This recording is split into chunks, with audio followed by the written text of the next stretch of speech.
The National Parks of North America, havens of the mountain spirits, of desert mysteries, living museums of nature's most profound beauty and starkest contrasts.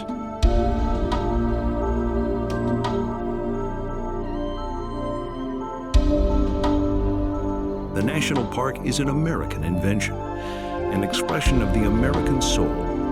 The parks are our treasures, our history, our pride, and our solace.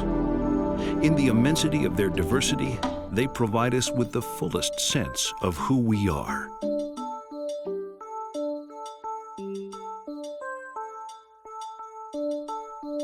It is difficult to imagine a time when these treasures were in danger of being overrun by human progress.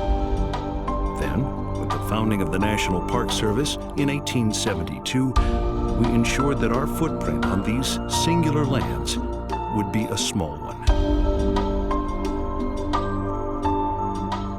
Men may bend, crumble, and fade away when subject to the undying power of time, weather, and light.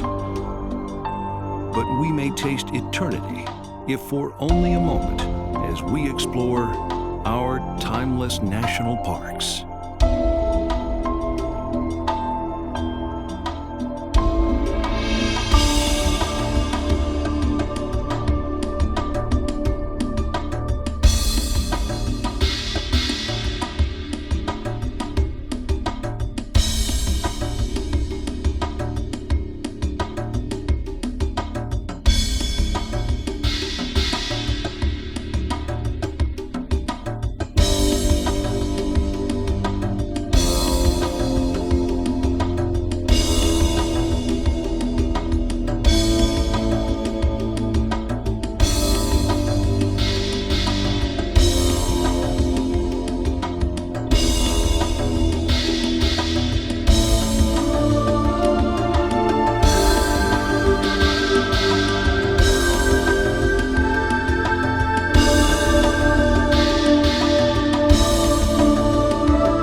America's national parklands stand alone in the world.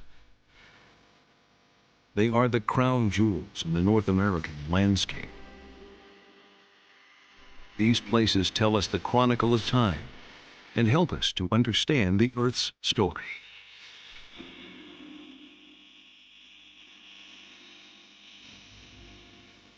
By setting aside pieces of America's original wild land, we have protected our birthright for ourselves and given an enormous gift to the world. Our national parks represent us to the world with honor.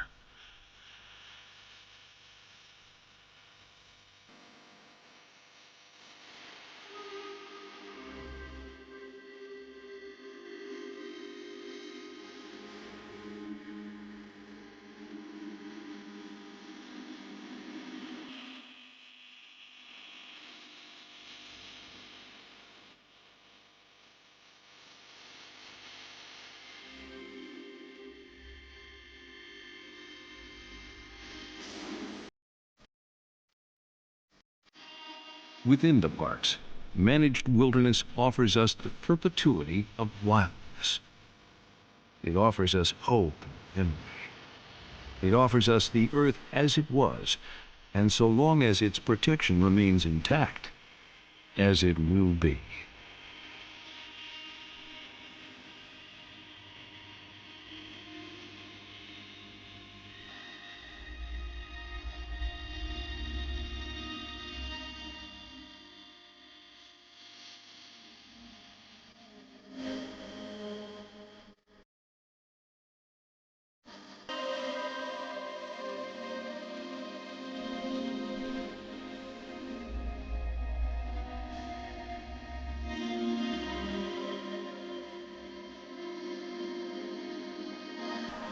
These mountains rise into heights of 13,000 feet in dramatic vertical displacement, are temples of great wisdom and strength. Breaking through clouds, that high weather, the mountains are symbols of our own forest, who rise and stand strong.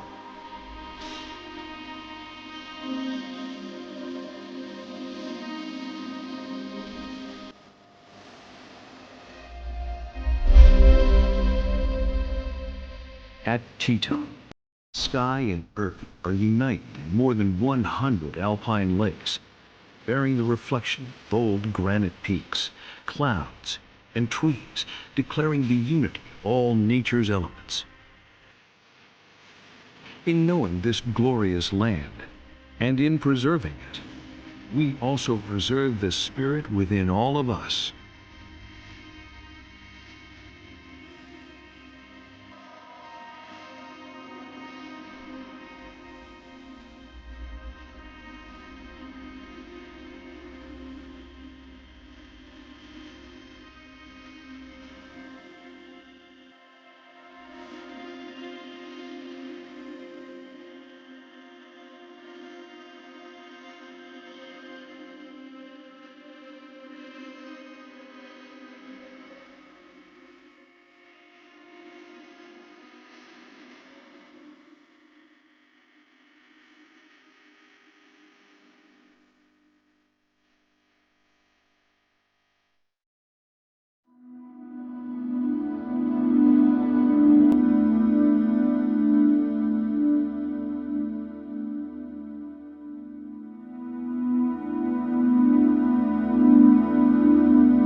In the American Southwest, there is a slowness and a distance to things, a patience, an endurance. There is time for snow. There is time for the etching of great canyons.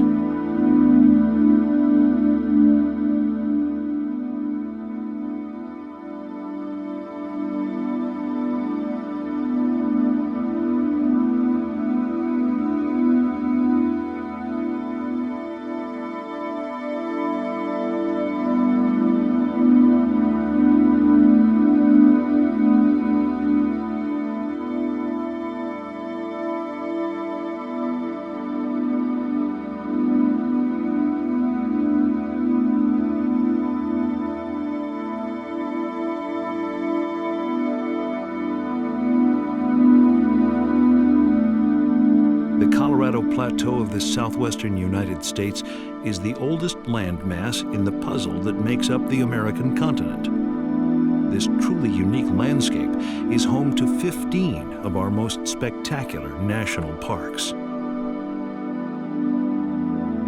There is barely a hint of this land's storied past, where millions of years ago it was an ocean floor. These vast petrified layers of sediment are testimony to the eons of pressure and shifting that were exerted by a turbulent ocean above.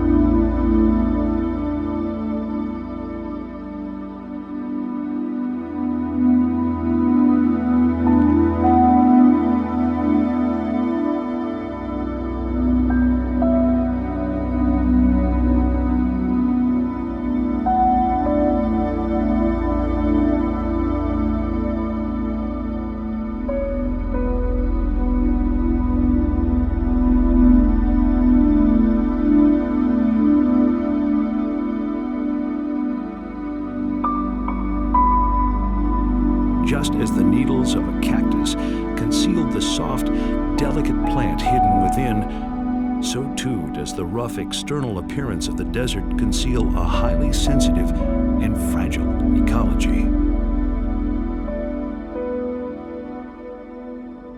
All this is measured by the delicate beauty of this rocky land, which has endured a long battle with the forces of weather. In the desert, the struggle to survive is what brings us closer to the intangible mystery of nature.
The old-growth forests, lush meadows, and pristine waters of the Pacific Northwest offer us a palette of emerald beauty.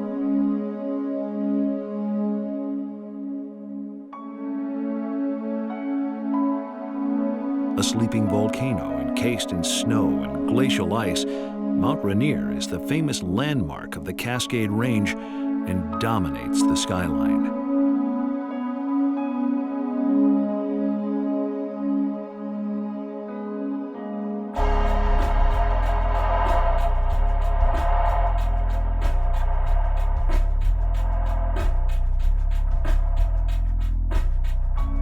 This portion of the Cascade Mountains owes its beauty to the rains that wash off from the Pacific Ocean.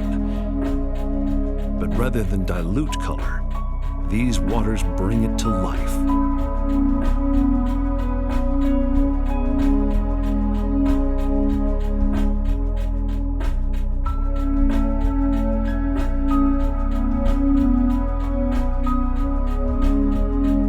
Across the broad spectrum of nature's palette of forms, water occupies its own sacred position. It is the source of life and the shaper of landscapes. In contemplating water, we are reminded of the essential lesson of nature, that everything is connected. This lesson of beauty and harmony was not lost on our early conservationists. Freeman Tilden, the poet and advocate for our national parks system, once wrote, "The early philosophers looked at the world about them and decided that there were four elements: fire, air, water, and earth. But as they grew a little wiser, they perceived that there must be something else. These tangible elements did not comprise a principle. They merely revealed that somewhere else, if they could not find it, there was a soul of things, a fifth essence, pure, eternal, and inclusive."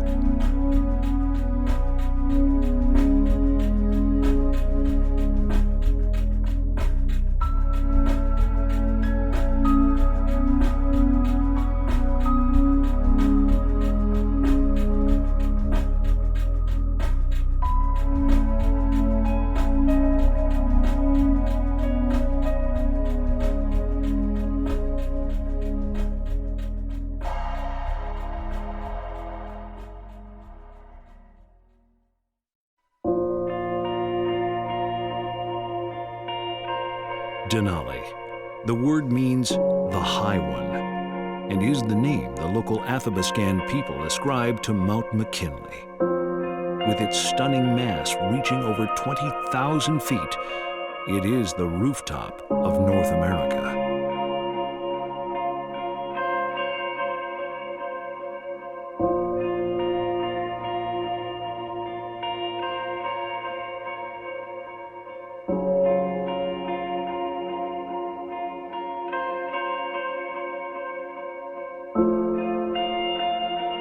Denali stands at the apex of the 600-mile-long Alaskan Range. These mountains, with their surrounding glaciers and lowlands, make up North America's largest national park, an area totaling more than 6 million acres.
Within this vast territory, human influence is rendered meaningless as the patterns of nature's artistry canvas the landscape.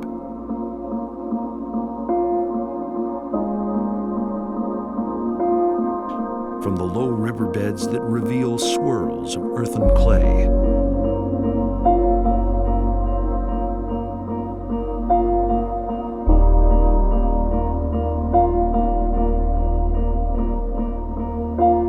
through the tundra, a subarctic wilderness of miniature plant life turns into a technicolor carpet in the fall.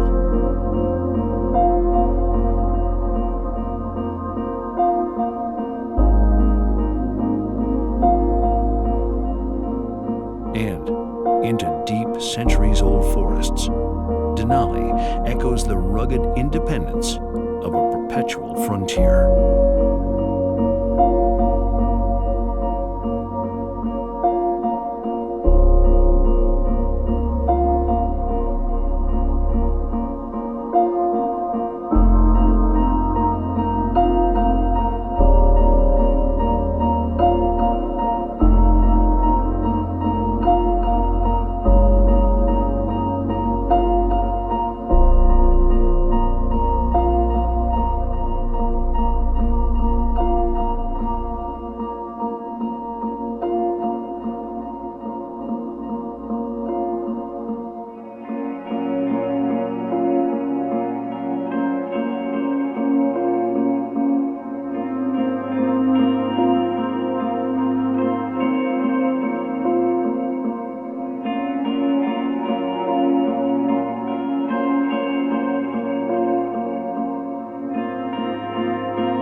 The sands of the Pacific seashore along the Olympic Peninsula glimmer like molten gold, as if to provide us with a hint of all the treasures that lie inland. The place where ocean meets land is not to be overlooked when we explore our protected national treasures. Three distinct ecosystems coexist in this park, from the Pacific shoreline to high subalpine meadows displaying spacious wildflower spreads.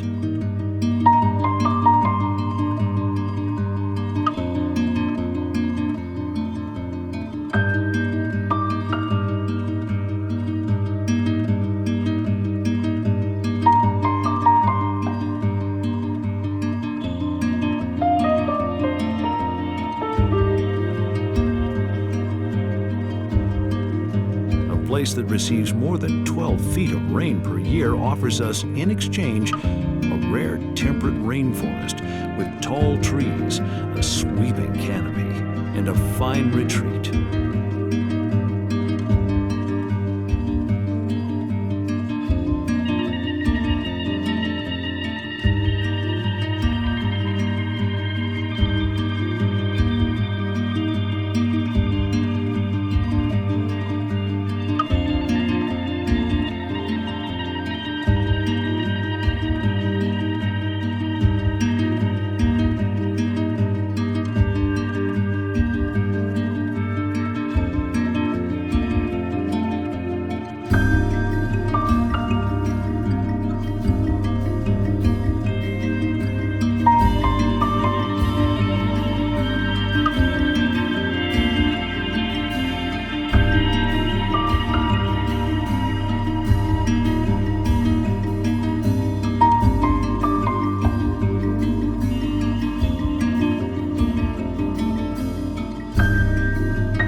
Nearly 95% of Olympic National Park is wilderness.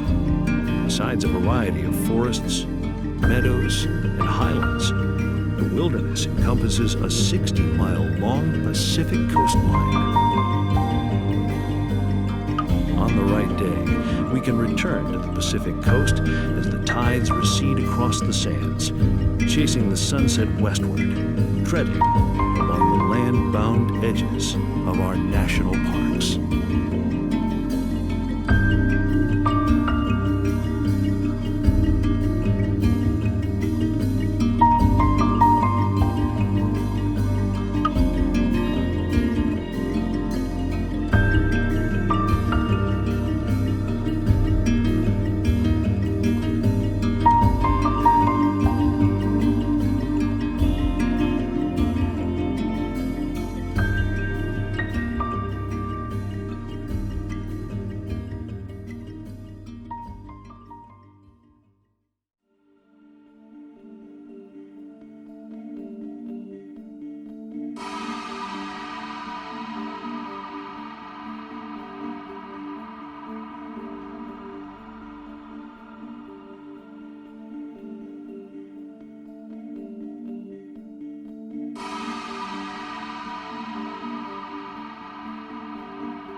Gateways to nature, to discovery, to solitude, and to celebrate the beauty and infinite variety of our land. That is how Parks Canada defines the country's national parks.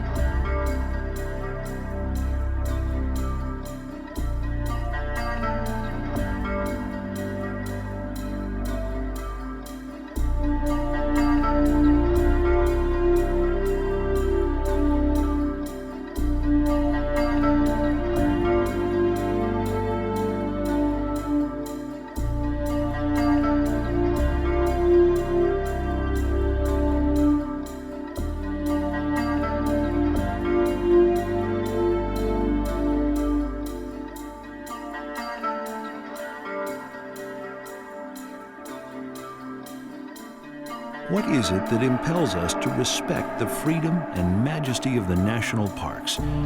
Is it something peculiar only to Americans? That cannot be. For soon after Yellowstone was created, the Canadian government created their first national park, Banff, nestled in the heart of the magnificent Canadian Rockies.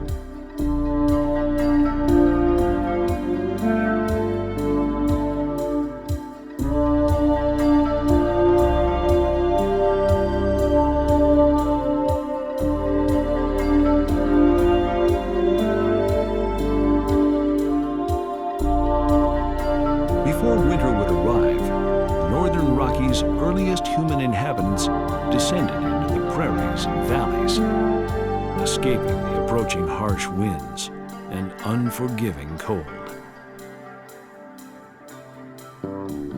Days passed. The seasons turned. The waters went from warm to cold, as did the world they reflected on their surface. Thus, the mountains were abandoned for 6 months or more, left under a cover of snow and ice, barren.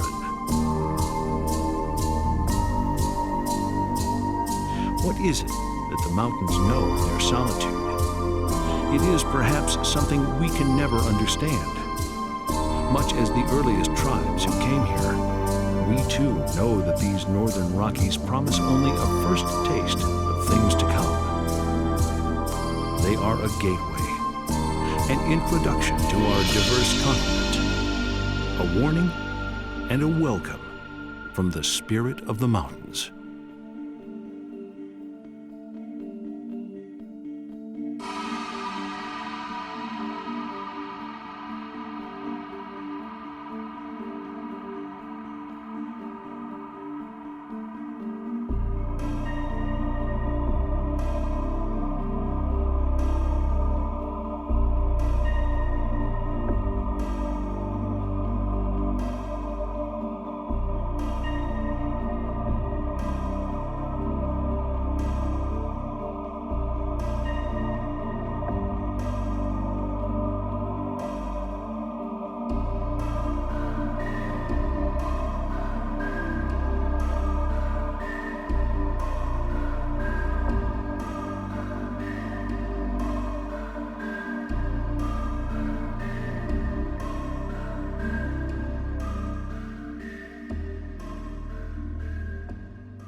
In contrast to the snow-capped Rockies, we find the dry desolation of the desert lands.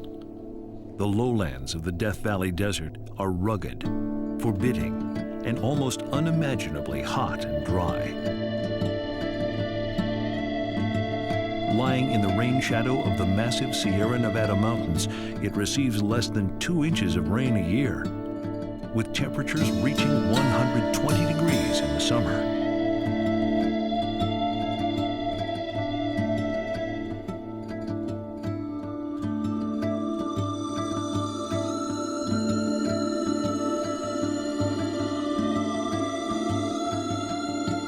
Elevations range from 280 feet below sea level, the lowest point in the United States, to 11,000 feet in the distant Panamint Mountains, giving this land a wide variety of ecosystems.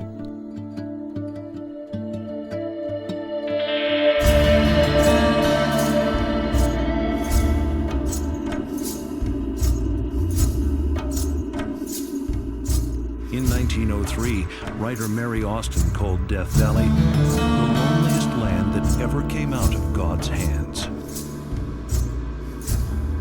The artful balance of life and struggle to survive is readily evident here in the desert. The will to survive in this harshest of environments teaches us much about the intangible mysteries of nature.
The 500 square miles of Utah's largest national park encompass the heart of the Colorado Plateau, a grand sweep of slick rock landscape whose massive rock layers have been sculpted by water and polished by incessant winds.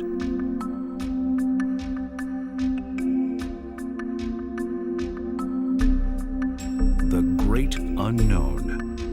This is what explorer and geologist John Wesley Powell called this land. In 1869, he led an expedition into this unmapped 130,000 square mile region shared by what is now Colorado, Utah, New Mexico, and Arizona.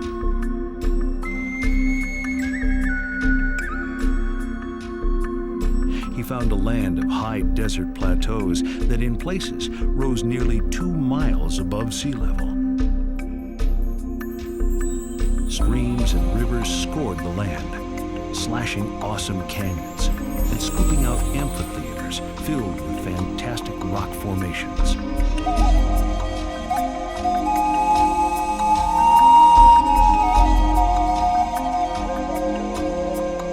Although shaped by water, Canyonlands is desert dry, receiving just 7 to 9 inches of precipitation a year, much of that in torrential summer thunderstorms.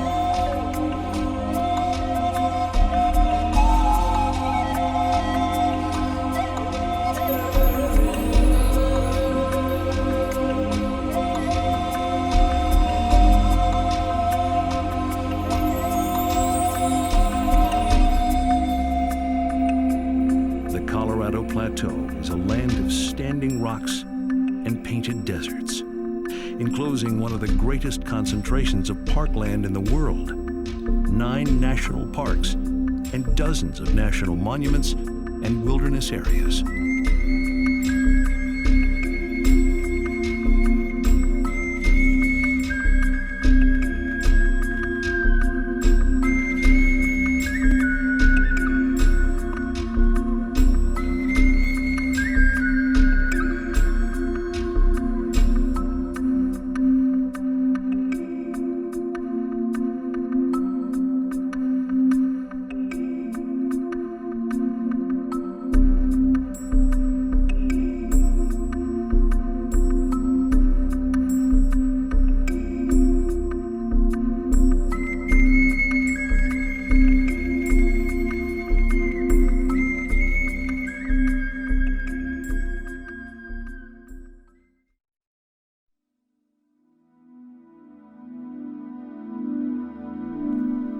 As the earth turns and the days reveal themselves, the cliffs and mesas of the Grand Canyon seem to shift and change color under the fluctuating quality of light.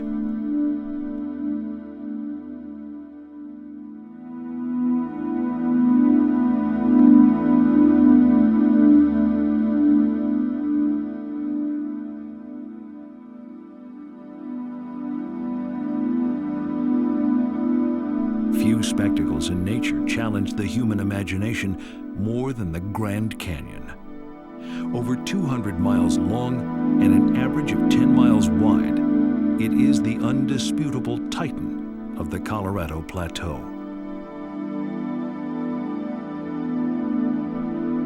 The Colorado River is responsible for carving this canyon. Even when you cannot see the river, you are constantly reminded of the powerful force of water and time to shape, sculpt, form, and reform rock and earth, and acknowledge its awesome power to create.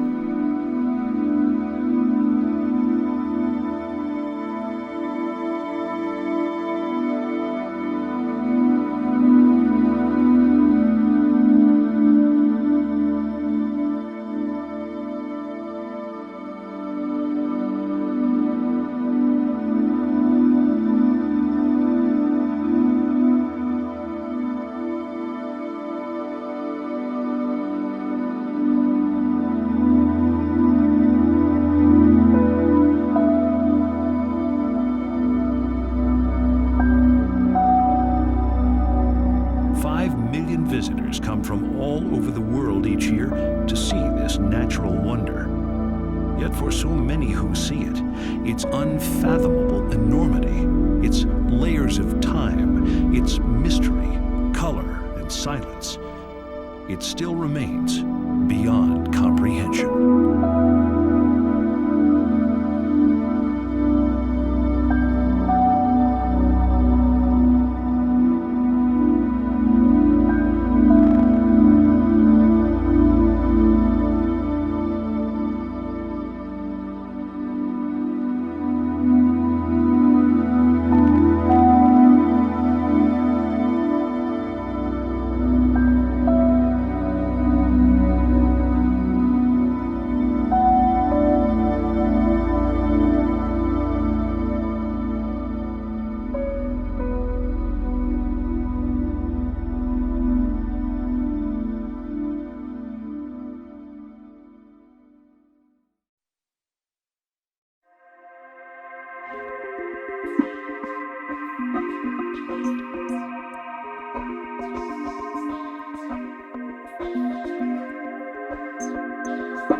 A million years ago, glaciers sliding off the Nevada mountains carved out the valley known as Yosemite. With broad sequoia groves, thousands of streams, lakes, and rivers, and hundreds of species of wildlife, Yosemite has long been known as California's Garden of Eden.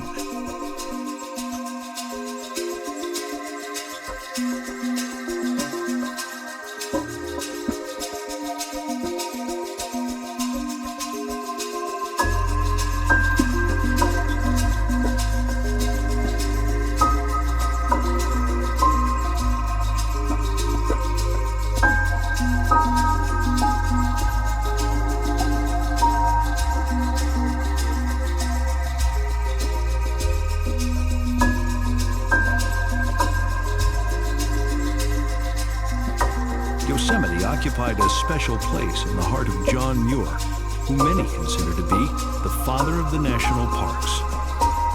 In 1901, he wrote, "Climb the mountains and get their good tidings. Nature's peace will flow into you as sunshine flows into trees. The winds will blow their own freshness into you, and the storms their energy, while cares drop like autumn leaves.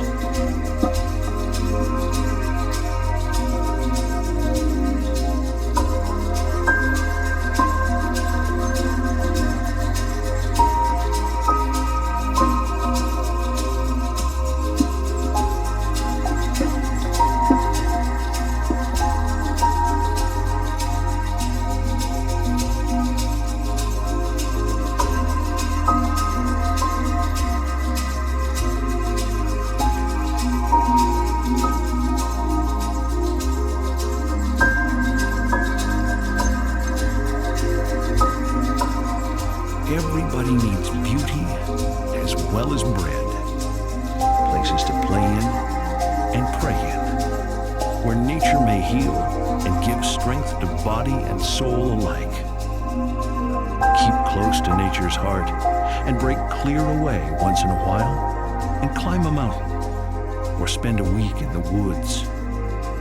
Wash your spirit clean. John Muir, 1912.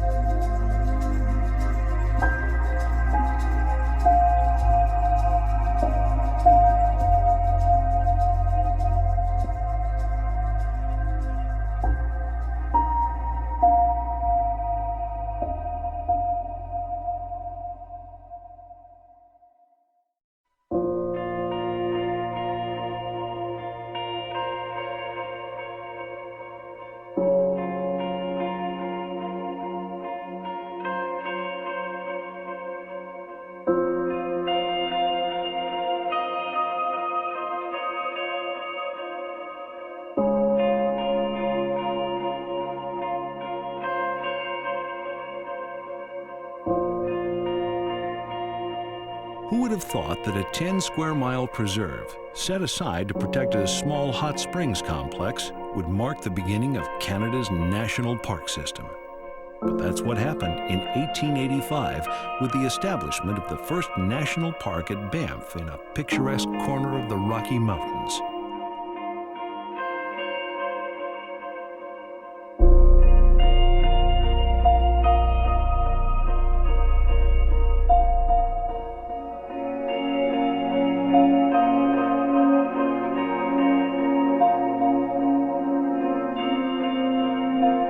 The park system embraces more than 35 parks and in excess of 170,000 square miles.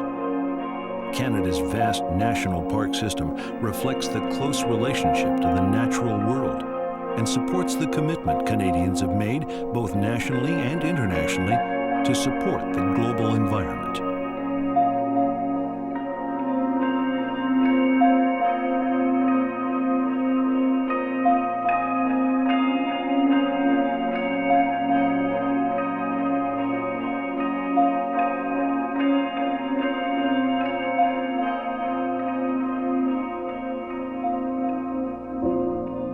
Today, Banff and the adjoining Jasper National Park are prime destinations for eco-tourists from all over the world.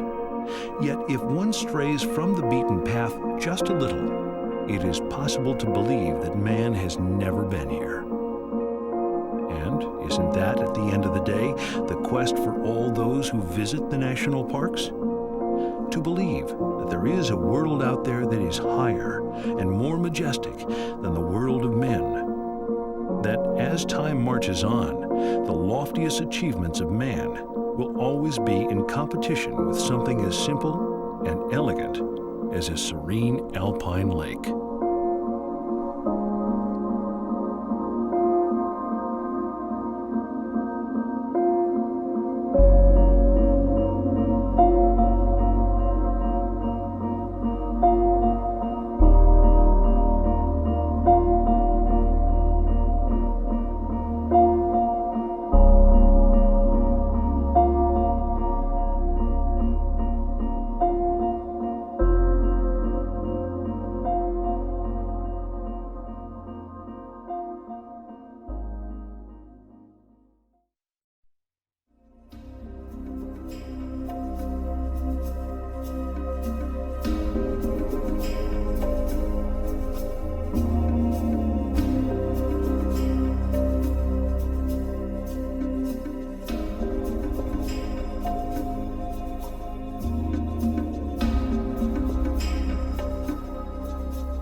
When we visit the area of southern Utah, we are reminded of the broad range of natural spectacles offered on this great continent.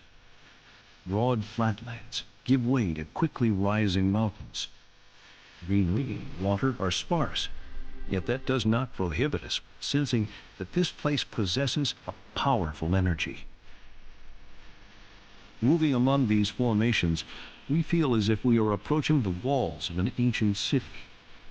We are dwarfed by their imposing nature, made to wonder what timeless force made this all possible.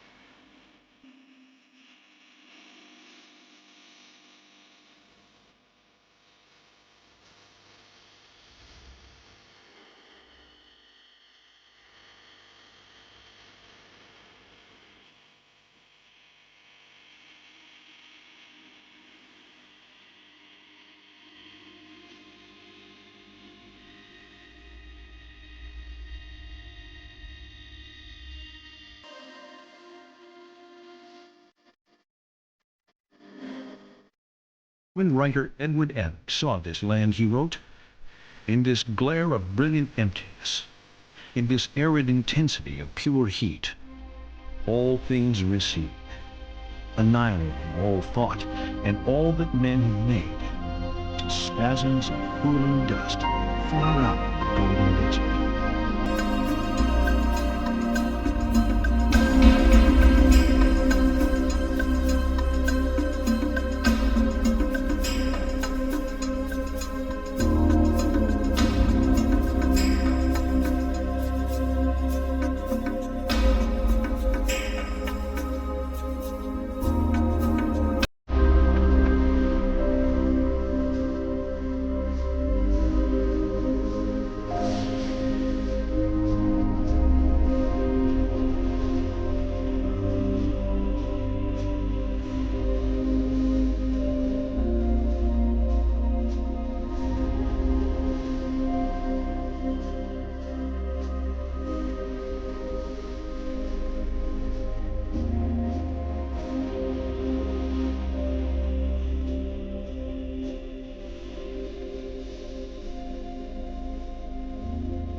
Like the hoodoo and spires of the Bryce Amphitheater, we are spectators, witnesses who, in passing, have come to feel uplifted and renewed by this, our National Parks Odyssey.